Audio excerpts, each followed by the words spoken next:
तेषाम् अविरोधेन ब्रह्मकर्मसमारभे ओं भूः ओं भुवः ओं सुवः ओं महः ओं तपः ओं सत्यम् ओं तत्सवितुर्वरेण्यं भर्गो देवस्य धीमहि ధియో యో నః ప్రచోదయాత్.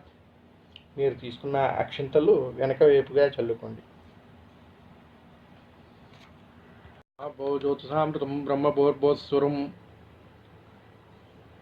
ఆ అక్షింతల్ని వాసన చూసుకొని వెనక వైపుగా వదిలేయాలి. ఇప్పుడు పూజ ప్రారంభించే ముందు మీ గోత్రనామాలు తెలుసుకొని ముందుగా పెట్టుకోండి. తెలివిని వాళ్ళు ఎవరైనా ఉండుంటే ఒక పేపర్లో మీ పెద్దవాళ్ళని అడిగి తెలుసుకొని రాసుకొని ఉంచుకోండి. ముందుగా ఇంటి యజమాని పేరు చెప్పుకోవాలి. అంటే ఇప్పుడు మీరు పూజ చేస్తున్నారు, మీ అత్తమామలు కానీ మీ తల్లిదండ్రులు కానీ, పెళ్ళైన వాళ్ళు అంటే అత్తమామలు, ఆడవాళ్ళు చేస్తున్నారు.